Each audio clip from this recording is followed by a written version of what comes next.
Et salut à toutes et à tous, c'est Stendhab, aka Tristan 1 de Lizard Wizard, j'espère que vous allez bien, moi ça va super. Aujourd'hui on va découvrir un deck, ou redécouvrir un deck plutôt, donc Goryo's Vengeance. Alors c'est ce fameux instant hein, qui peut réanimer une créature légendaire en instant et lui donner célérité. Donc c'est une carte que j'apprécie plutôt pas mal. Donc on a vu qu'il y avait plusieurs builds de ce deck avec Atraxa, Griselbrand, etc. Ici on va jouer le build qui me hype le plus avec donc Emrakul, Yargle et le Crémator. Donc je rappelle que le Crémator, quand il arrive sur champ de bataille, on discarde une carte random et si c'est une créature, on fait des dégâts équivalents à la force de la créature discardée. Donc on joue 3 Thoughtseize main deck, les Lightning Bolt, les Cookbook plus la Pyrrhic Spellbomb pour tutor sur les sagas. On joue quand même 2 Orcish Bowmaster, on en joue un de moins que les listes officielles. 3 Fables pour pouvoir discard, le Collagen Command, le Troll pour aller tuto une Swamp, et en plus de ça c'est quand même une créature qui pourrait être sympa aussi à discard, etc. Même si on peut pas la réanimer, c'est pas un drame. On pourrait aussi s'en servir grâce à Drew de Bridge qui est en side, donc c'est une carte que j'apprécie aussi plutôt pas mal. Euh, bon, après il faut la cast parce que ça coûte quand même 5, ça peut être contré et tout ça, mais ça pourrait permettre d'avoir une autre alternative si on nous gère le cimetière. On joue en side une Cavern of Souls pour en avoir deux pour jouer le Crémator si on nous gère un peu trop avec des contres, etc. On a deux push, une Taucis supplémentaire, une Kozilek. Donc ça peut être sympa quand on perd et qu'on est sur le play. Deux Break the Ice qui sont très forts contre Tron. Une Alpine Moon qui est très fort contre Tron. Deux Nil Spellbomb, une Needle, un Stone of Edge et deux qui sont bonnes sur les tokens du coup. Donc tout ce qui est Creativity, euh, Crashing Footfalls, et en plus de ça c'est aussi fort contre Hammer Time et ce genre de choses avec des cartes à 1 de CCM. Donc voilà, donc c'est un deck qui est représenté un tout petit peu dans la méta. Là je crois qu'il doit être à 1% sur MTG Top 8. Et on va voir justement si le deck tourne et ce qui fait qu'il ne tourne pas. Donc on se retrouve directement pour la game 1. Donc game 1 avec ce deck. Donc on voit qu'on mulligan à 6 et que l'adversaire mulligan également à 6. On a une main plutôt correcte. Si on a une source de pour discard, on est très très très bien. On voit qu'on a l'Orcish aussi qui est up. Donc là, je comprends directement qu'on affronte un deck Mirror. Et en voyant la Atraxa au cimetière, je me dis que c'est la version que j'aime bien aussi, parce que l'air de rien, il y a quand même Atraxa et tout ça qui sont des cartes que j'aime beaucoup. Et là, je me dis, par contre, que ben, on est déjà derrière, parce que voilà, c'est naturel. La version avec Atraxa est plus forte que l'autre version, à mon sens, bien qu'elle soit plus chère. En plus de ça, il y a le griffe avec l'éphémérate et tout ça. Donc là, on peut dire déjà que j'aurais pu concéder la partie, mais je ne l'ai pas fait directement parce que je voulais quand même un peu voir les cartes qu'il avait. Et là, c'est déjà une concession, bien évidemment, parce que je voulais juste voir si j'avais pas quelque chose pour revenir, mais franchement, c'est impossible de revenir. Il y a la Atraxa qui est là. Il a fait beaucoup de cartes d'advantage avec, donc forcément, c'était impossible que je revienne. Donc déjà 1-0 pour l'adversaire. Et donc game 2 contre Goryo's Vengeance, hein. Donc ici on met Stone of Edge parce qu'on se dit, voilà, si jamais ça peut quand même nous aider, on peut exiler le cimetière, etc. Il va peut-être tourner autour. Donc là voilà, ici on voit que on a une main, encore une fois, où si on a un moteur de discard, c'est très bien. Donc ici, je vais chercher le cookbook. Et là, en fait, je ne fais pas ce pourquoi j'avais été tutor, le cookbook, parce que bah, tout simplement, j'avais peur parce que voilà, il était full up, je pensais à la line binding, etc. Et donc je me suis dit ça sert à rien. Et au final, bah, je me dis ah, ça aurait quand même pu servir de le jouer et ça aurait peut-être forcé justement la binding sur le Vengeance. Donc voilà, ici on a au moins pu gérer son griffe, mais on est quand même derrière à fond. On a encore une Glorious Vengeance. Donc là, vu qu'on a récupéré un cookbook, je me dis, ok, on est bien. Et relay line binding, donc c'est ici la puissance justement du deck en face, hein, de la deuxième version de Glorious Vengeance. Parce que tout simplement, bah, vachement plus de réponses. Là, Atraxa fait vraiment le café et tout ça. Donc voilà, c'est vachement plus compliqué. Ici, nous, on voit qu'on draw du land en plus. Donc on se dit, bon, c'est pas vraiment ce qu'on veut voir. On a vraiment besoin de cartes, hein, tout simplement, à jouer. Ici, on voit qu'on a Yargle. Je me dis, oh là là, c'est vraiment pas ouf. Le pire, c'est qu'en plus, on pourrait le jouer si on avait une source de verre. Donc je me dis, ah tiens, on pourrait peut-être envisager un Overground Tome dans le deck. Comme ça, on peut jouer Yargle, quoi. Mais bon, même le but du deck, c'est pas de faire ça logiquement. Donc ici, je décide de crack, quitte à me ramasser une pêche pour essayer de creuser dans le deck. Là, bah voilà, je suis mort. En plus de ça, j'avais plus le long à aller chercher. Donc c'est 2-0 pour Atraxa Gorio Reanimator. Et on se retrouve directement pour la game 2. Et donc, game 2, on voit qu'on garde une main qui est plutôt correcte euh, dans le fond, parce que bah, tout simplement on a deux Glorious Vengeance, on a le Profane Tutor, on a le Collagen Command, etc. Donc c'est correct. Sauf que voilà, je suis un peu bête, même très très bête, parce que je passe mon tour 1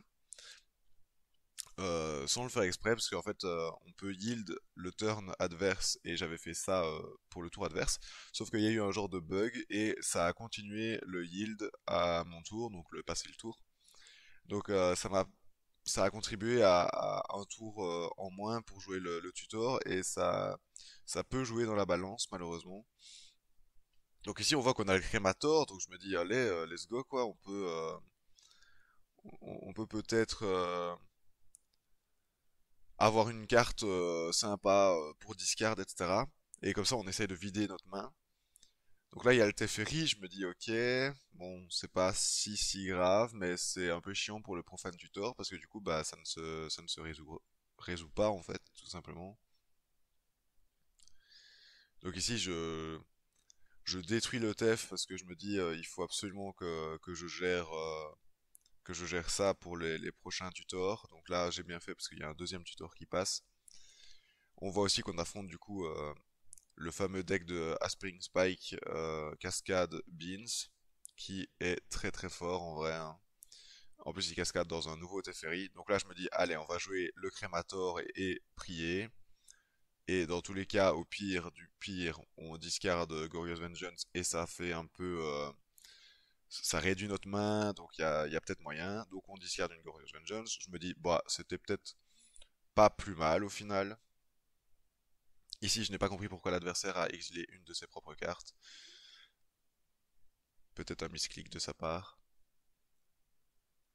Donc là, je vois que c'est Omnat. Je me dis, ok, il y a aussi du Omnat et tout. C'est lourd. Là, il y a Bloodbraid into Shardless into Up the Beanstalk. Je me dis, oh là là là là là là. Ça commence à faire du beau monde. Ici, on draw Yargle. Et là, je me dis, allez, j'ai une chance sur deux que ça passe. Est-ce que ça passe? Et ça passe. Voilà. Donc là, c'est vraiment un coup de chance. Et c'est aussi la raison pour laquelle je préfère le deck, cette version. Parce que tout simplement, ça laisse un peu place à la chance. Et là, franchement, bah, que ça se passe comme ça, c'est parfait. Parce que Yargle est la seule carte qui peut le tuer à ce moment-là. J'ai 50% de chance de le discard, je le discard et il est mort, donc ça me permet de gagner cette première partie. Et donc, game 2 contre Cascade Beans. Ici, on voit qu'on garde une main, encore une fois, plutôt correcte au final. Ici, je décide d'aller chercher directement la Urza, hein, parce que je me dis que c'est plus intéressant pour moi d'aller chercher le cookbook et tout ça. Donc ici, on voit qu'on a encore deux crémateurs, deux fables. Donc y a de quoi faire. Le Shardless dans le Beanstall qui part. On a Yargle. Je me dis, on détruit le Shardless. Et voilà. Et du coup, là, on a kill T3. Euh, Comparé à Living End, on a vraiment kill T3. Il n'a pas concédé. C'était une sortie plutôt explosive, très intéressante du deck. Et ça vous montre aussi la puissance du deck, hein. Franchement, là, tour 3, il a posé une carte et basta. Donc franchement, ça m'a bien surpris. C'est une game qui s'est vraiment bien passée, que ce soit celle-ci ou celle avant. Donc voilà, donc 2-0 contre le Cascade Beans. On se retrouve pour la game 3. Et donc voilà, après avoir eu une game magnifique, on va faire notre game 3. Donc on mulligan ici à 6, on garde une main qui est plutôt très correcte à base de taux de 6, etc. Donc là on se rend compte directement qu'on affronte Rack de Scam. Je préfère lui retirer son Terminate, étant donné que euh, bah voilà, Terminate, si on a Yargle qui attaque, ça peut le gérer et tout ça. Donc je me dis voilà, c'est pas plus mal. Le reste, je peux encore potentiellement le gérer.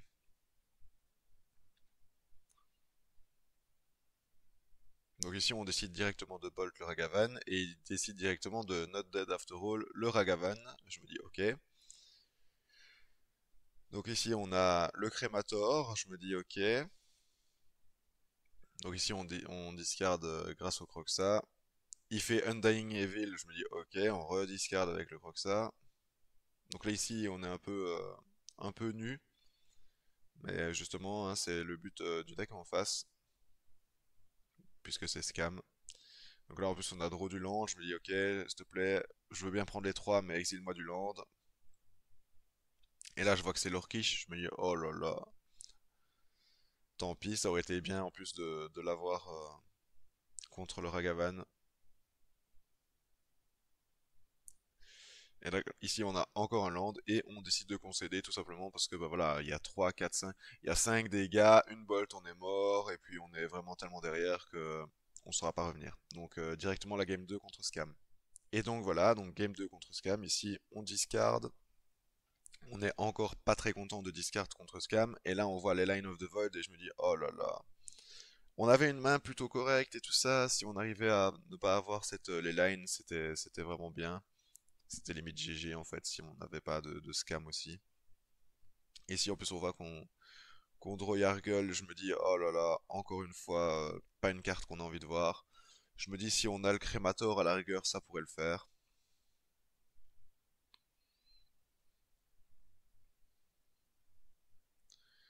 Donc voilà, ici le Griff qui part et qui nous tue le Yargle. Donc là je décide de prendre Son of Edge puisque c'est globalement la meilleure carte contre lui. L'Orkish qui part, parce qu'à mon avis il voulait pas que je le discarde. Et il y a Fury Fable, donc je décide de retirer la Fable, puisque la Fury mourra s'il n'arrive pas à la jouer.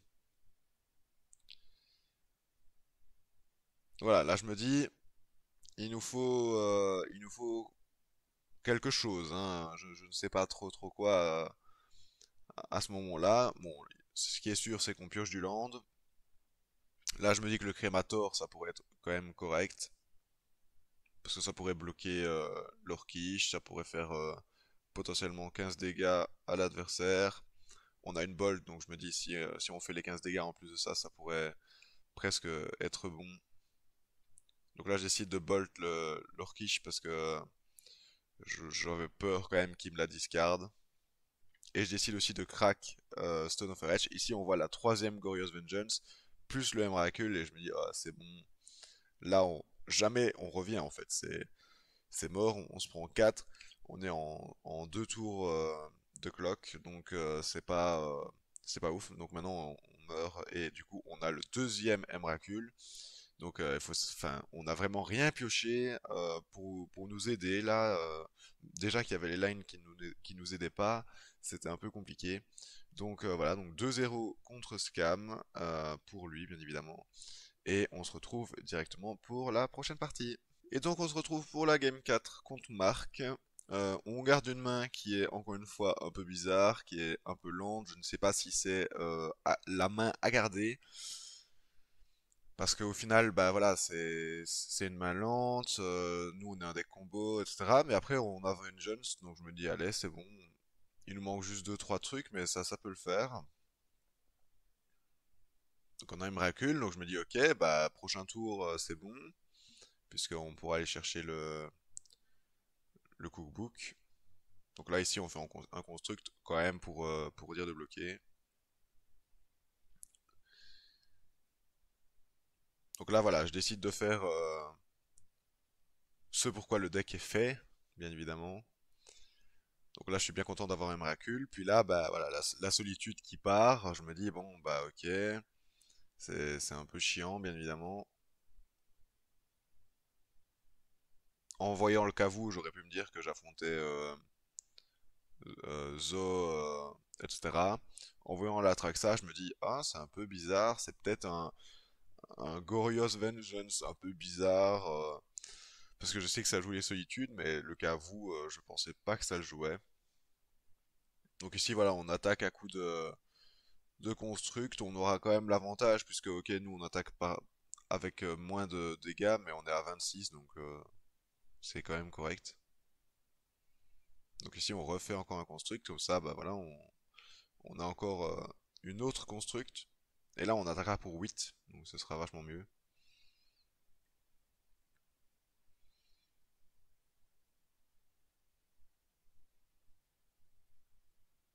Donc voilà, ici on a l'Orkish qui n'est pas vraiment une carte qu'on veut voir. Donc moi je décide de la jouer plus construct cette game-ci parce que voilà, l'air de rien, nos constructs sont quand même 7-7, ça fait quand même 21 dégâts. Donc là je me dis déjà, si t'as rien, bah c'est GG. Donc là forcément il avait quelque chose, hein, bien évidemment. Trois cartes restantes, une solitude. Ici vu que j'ai la Pyrite Spellbomb, bah je décide directement de la tuer en fait la solitude, comme ça il n'y avait pas de bloc en plus de l'exil. Et je pouvais quand même lui mettre des dégâts. Donc là ici il est à 8, je me dis ok, il est mort sur quasi tout, etc. Donc c'est plutôt cool. J'ai une machine à food, donc je peux augmenter mes constructs quand je veux. Donc ici voilà, je décide d'attaquer à coup de 5-5. Il fait les line binding. Je fais l'orkish pour le trigger de la draw. Donc là il passe à 7, je me dis ok, il y a un monde, il passe à 6, je me dis ok, donc peut-être que mon construct n'est plus qu'à 5, mais c'est faisable. Donc là, maintenant, je n'ai plus de construct, mais je me dis, c'est pas grave. Puis là, il y a la Gorios qui passe, donc je me dis, ok, bah, j'ai été trop lent, malheureusement, mais je pouvais pas être plus rapide, à moins que j'ai fait des plays potentiellement qui empêchaient justement ça. Donc là, bah, je me dis, ok, ça va être vachement compliqué. Il repasse à 12, il y a la Atraxa, il va sûrement la Ephemerate, il récupère plein de cartes dans sa main. Après, j'ai trois foods, je me dis, ok, à la rigueur, il y a peut-être moyen de tempo. Puis là, je vois le Sillon, je vois plein de cartes, je me dis, oh là là, c'est. Comment est-ce que je passe ça en fait? Genre, juste vraiment, c'est ça le problème. Ici, en plus de ça, on a encore un cookbook qui arrive, mais ça nous sert à rien. On a un land qui arrive, donc ça nous sert à rien. On n'a plus que le crémator. Et là, je me dis, bah, ce serait bien d'avoir une carte de créature, n'importe laquelle, pour pouvoir bah, justement la discard et le tuer. Donc ici malheureusement il y a la binding qui part, donc bah, en fait il nous met potentiellement 14, mais j'ai une 4-4 donc moins que 14. J'ai des foods, mais on est quand même grave derrière, donc je me dis il faut vraiment avoir une créature sur le tour qui arrive. Donc ici, je décide de discard le land pour faire un food. Je craque le food. Donc ici, on repasse à 15. Je me dis, ok, on meurt pas. C'est déjà ça. On est à 5.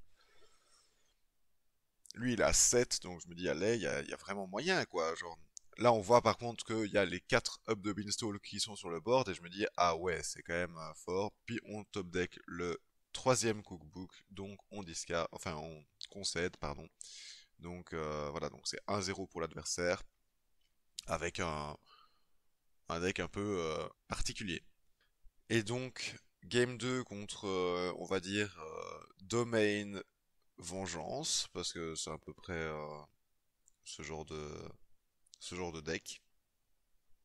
Donc ici, on a gardé une main qui est quand même correcte. Je rentre les Fatal Push dans le deck pour les Kavou, parce que l'air de rien, c'est une carte qui m'a fait plutôt mal la game précédente. Donc je me dis que pouvoir le gérer, c'est une bonne chose. Donc ici, voilà, on a encore une sortie lente, mais on a une sortie qui se développe. Donc je me dis que c'est pas sans crainte. J'ai de quoi piocher, surtout qu'on pioche encore du land. Et là, je me dis, waouh, il nous reste plus que un moteur à discard et on a de quoi attaquer avec 18 dégâts. Donc je me dis, c'est pas mal. Ici, on attaque pour 5 en plus, donc il passe à 10. Et je me dis, ok, donc il y a pas mal de cartes qui peuvent nous aider, donc le crémator et tout ça. Donc là, il décide de Glorious Vengeance, là, Atraxa. Je me dis, ok. Donc on va déjà avoir plus de difficultés à revenir, etc. Il va regagner 7, il va nous faire 7. On a pioché en plus une Spirit Spell Bomb, donc c'est pas du tout ce qu'on veut voir, hein, bien évidemment. Ici, il Ephemerate, donc ça fait encore plus de value. En plus, on voit qu'il a quand même choisi les Line Binding, donc je me dis, ok, donc il nous faut vraiment le Crémator. Et là, c'est la Fable qui part, donc je me dis, ok, bon, moi, on a une source de discard si on joue la Fable. Voilà, donc on joue la Spirit Spellbomb parce que bah ça mange pas de pain. Ça peut faire 2 dégâts, donc c'est correct. Ici, je décide de pas attaquer, bien évidemment, puisque si j'attaque, bah, il va regagner des PV et c'est pas mon objectif. Donc ici, je décide de craquer pour tuer sa solitude.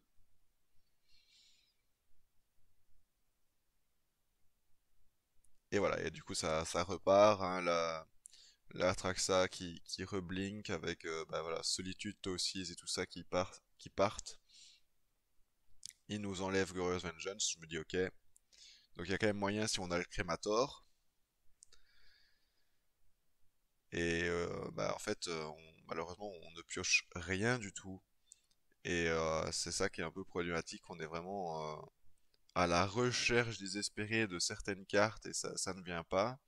Donc ici, on a mis Yargle au cimetière parce que je me dis que j'avais quand même plus de chances d'avoir Glorious Vengeance que le Crémator. Mais au final, c'était potentiellement faux en plus. Puisque j'avais déjà une vengeance dans le cimetière. Donc là, ici, on voit qu'on est encore fort derrière. Là, on a le Emrakul. Je me dis, bah, voilà, globalement, c'est fini. Donc, autant la laisser à l'adversaire. Donc, c'est 2-0 pour l'adversaire. On se retrouve pour la game finale en espérant que ce soit une victoire pour sauver la ligue et finir en 2-3. Et donc, dernière partie avec ce deck. Je n'ai fait qu'une ligue avec ce deck et en vrai, bah, la ligue était quand même plutôt correcte. Donc, j'espère que ça va continuer. Ici, on voit qu'on affronte Tron, donc je me dis, ok, on n'est pas trop inquiété avant le tour 3, donc ça devrait aller. Et je sais aussi que ça n'a pas de réponse du style gestion de créatures et tout ça, à part avec les Karn, les Win et la Hearthstone et ce genre de choses. Donc je me dis que ça peut passer. Donc ici, bah, on lui fait le fameux Glorious Vengeance Yargle tour 3, donc il passe à 2. Et là, je me dis, bah voilà, il est à 2, je pioche Bolt, je pioche à peu près n'importe quoi, c'est bon. Ici, je décide bah, de faire Emrakul et c'est un GG, donc c'est une partie très rapide, hein, bien évidemment. L'adversaire n'a rien pu faire. J'étais plutôt satisfait de cette partie et plutôt même très content. Donc c'est encore une fois la preuve que le deck peut vraiment sortir de manière très agressive. Mais étant donné que c'est un deck combo avec quelques cartes et tout ça, c'est un peu plus compliqué pour lui de sortir de cette manière-là, de manière récurrente. Mais franchement, ça fait vraiment plaisir quand ça sort comme ça. Donc on se retrouve déjà pour la Game 2. Et donc Game 2 contre Greentron.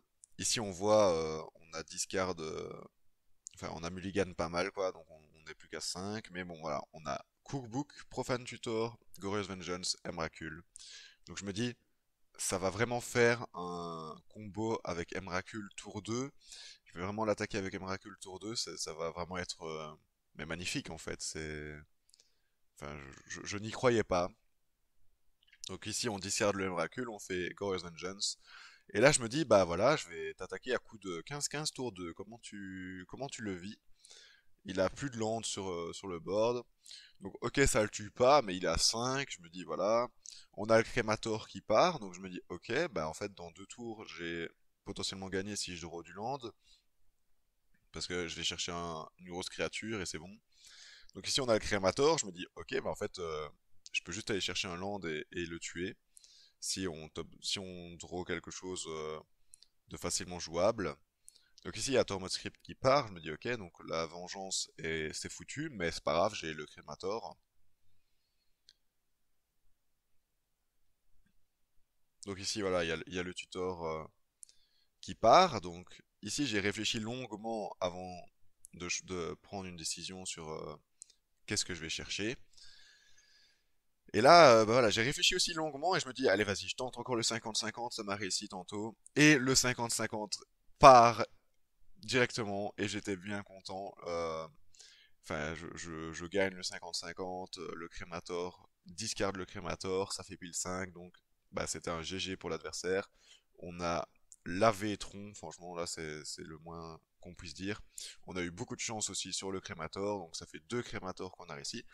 Ça nous permet de finir la ligue en 2-3, donc on se donne rendez-vous directement pour le débrief du deck. Et donc voilà, donc la ligue c'est 2-3. C'est une ligue correcte. Voilà, c'est à peu près la moyenne de ce que je fais de base. Donc il échappe pas à la règle. C'est un deck qui est forcément combo. Donc si on n'a pas nos pièces, c'est un peu punitif et je trouve et c'est assez compliqué. Donc j'ai beaucoup apprécié le deck. Quand il sort, comme vous avez vu les games goldés, comme on dit, bah, franchement c'est parfait. Faire des Emrakul tour 2 ou ce genre de choses, c'est vraiment magique. Gagner les Crémators, c'est aussi très satisfaisant. Donc c'est aussi pour ça que je préfère la, la chance avec ce deck plutôt que la Atraxa qui est peut-être plus stable, justement. Donc voilà, si le deck vous a plu, pourquoi pas essayer de vous le procurer.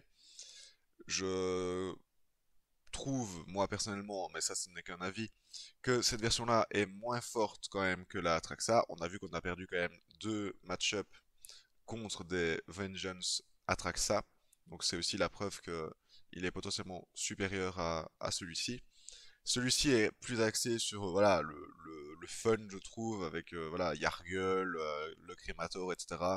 Ça peut être très puissant, vous l'avez vu, c'est vraiment monstrueux mais c'est moins stable et ça aussi on l'a vu parce que bah voilà quand j'ai rien il y a c'est vraiment très difficile pour moi de revenir après dans la partie tandis que dans la version Atraxa on l'a vu aussi voilà c'est plus accessible parce qu'il y a plus de gestion tu peux un peu plus temporiser et attendre le dernier moment on va dire pour faire la combo parce que justement t'as géré avec les bindings avec les solitudes avec les griffes et tout ça donc voilà c'est un peu un style de jeu différent pourquoi pas tester les 2 decks.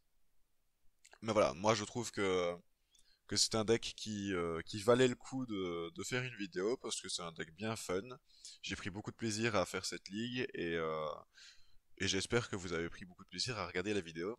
N'hésitez pas à me dire en commentaire si le deck vous plaît, si vous comptez le monter et quel genre de deck est-ce que vous aimeriez voir pour la prochaine vidéo. Et bah voilà, moi c'est déjà tout, je vais vous laisser et on se retrouve pour plus de magie dans un prochain épisode de MTGO. Salut salut!